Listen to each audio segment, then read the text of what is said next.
Satish Chandra sir द्वारा संकलित भौगोलिक चिंतन के विभिन्न प्रश्नों की जो सीरीज चल रही है, लेक्चर 5 स्टार्ट करते हैं हम। चलिए, आज का पहला प्रश्न है, वह दार्शनिक विचार जिसके अनुसार व्यक्ति अपने प्रकृति की रचना के लिए स्वयं जिम्मेदार है माना जाता है। ऑप्शन ए प्रत्यक्षवाद, ऑप्शन बी प्रकार्यवाद, ऑप्शन सी अस्तित्ववाद या ऑप्शन डी उपयोगितावाद। तो इसका सही उत्तर हो जाएगा ऑप्शन ए प्रत्यक्षवाद। प्रत्यक्षवाद कहता है कि व्यक्ति अपनी प्रकृति की रचना के लिए स्वयं जिम्मेदार है।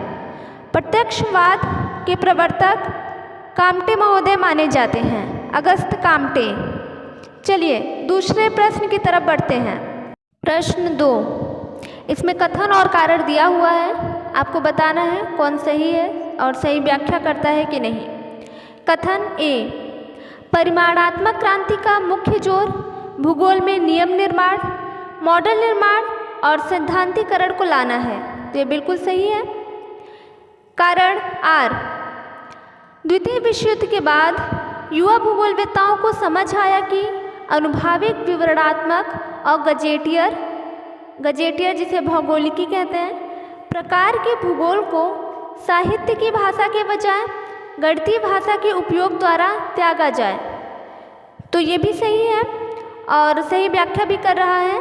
तो इसका ऑप्शन सी सही हो जाएगा। ए और आर दोनों सही है तथा आर ए की सही व्याख्या है। चलिए अगले प्रश्न को देखते हैं। 3, निम्नलिखित में से किस विद्वान ने काल स्थान अर्थात टाइम स्पेस भूगोल की अवधारणा दी है। Option A Hagerstrand, option B Harvey, option C Haggett तथा ऑप्शन डी हटिंगटन। तो काल स्थान की अवधारणा हैंगर स्टैंड महोदय ने दिया है।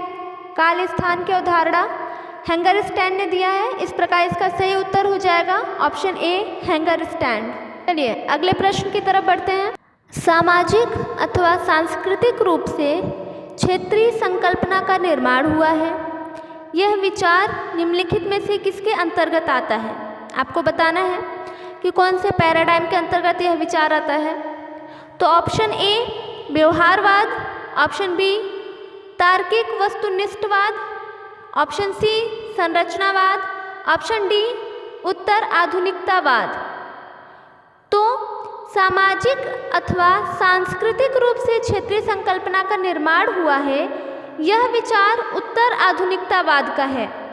उत्तर आधुनिकतावाद कहता है कि सिर्फ एक ही सिद्धांत को लाके हम किसी हर क्षेत्र के लिए सार्वभौम सिद्धांत नहीं बना सकते। अलग अलग क्षेत्र की समस्या अलग अलग होती है। प्रत्येक क्षेत्र में रहने वाले निवासियों से उनकी समस्याओं के बारे में पूछ के हम डिसाइड कर सकते हैं कि इस क्षेत्र की क्या समस्या है। कोई एक सार्वभौमिक सिद्धांत नहीं बना सकते हैं हम। और उत्तर आधुनिकतावाद बहुत ही संवेदनशील संकल्पना है। तो इसका सही उत्तर हो जाएगा ऑप्शन डी उत्तर आधुनिकतावाद। चलिए अगले प्रश्न को देखते हैं। प्रश्न संख्या 5, निम्नलिखित में से किस भूगोलवेत्ता ने प्रदेश को भौगोलिक क्षेत्र के सांस्कृतिक रूप में एकीकृत, प्रथमतः आर्थिक रूप से एकीकृत और बाद में विचार, शिक्षा, मनोरंजन इत्यादि के मतैक्य से एकीकृत क्षेत्र के रूप में परिभाषित किया है, जो इसे अन्य क्षेत्रों से पृथक करता है।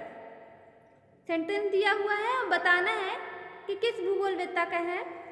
तो option A Vidal de la Blache, option B A J. Herbertson, option C R E. Dickinson या ऑप्शन डी के यंग। तो इसका सही उत्तर हो जाएगा ऑप्शन डी के यंग। यह यंग का महत्वपूर्ण सेंटेंस है।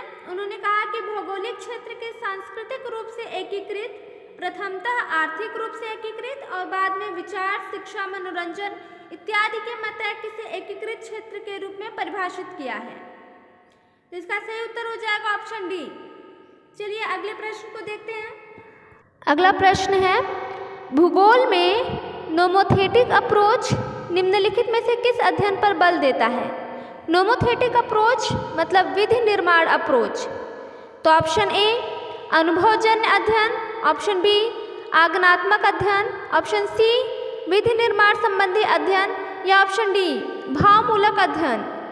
तो नोमोथेटिक अप्रोच, विधि निर्माण अप्रोच अनुभवजन्य अध्ययन को बल देता है। अनुभवजन्य अध्ययन की जो प्रत्यक्षवाद कहता है वही अनुभवजन्य अध्यक्ष होता है कि जो हम रियल में देखते हैं, जो समझते हैं, जो हम अनुभव कर रहे हैं, उसी के अकॉर्डिंग हम भूगोल की डिफिनीशन दें, भूगोल को परिभाषित करें। तो नोमोथेटिक अप्रोच कहता है कि अनुभवजन्य अध्ययन करना चाहिए। इस प्रकार इसका ऑप्शन ए सही हो जाएगा, अनुभवजन्य अध्ययन। चलिए अगले प्रश्न को देखते हैं। प्रश्न संख्या 7, ला ज्योग्राफी ह्यूमन नामक पुस्तक के लेखक कौन है?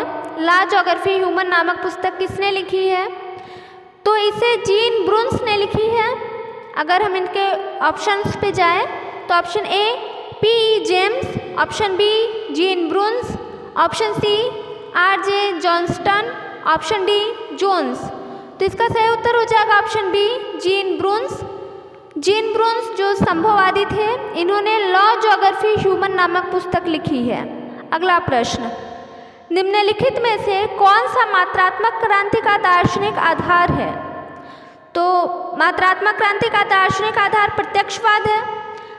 अगर हम इनके ऑप्शंस पे जाते हैं तो ऑप्शन ए प्रत्यक्षवाद, ऑप्शन बी अस्तित्ववाद, ऑप्शन सी आदर्शवाद और ऑप्शन डी प्रसंभाव्यवाद। तो इसका ए सही है, प्रत्यक्षवाद। प्रत्यक्षवाद के जो प्रवर्तक है वो पहले भी हम देखे हैं कि अगस्त कामटे महोदय जी हैं।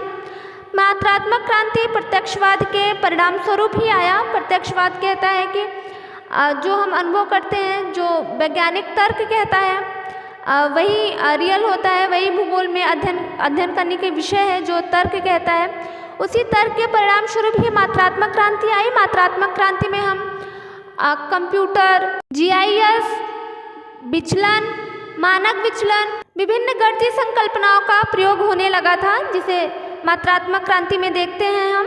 तो इसका सही उत्तर हो जाएगा ऑप्शन ए प्रत्यक्षवाद।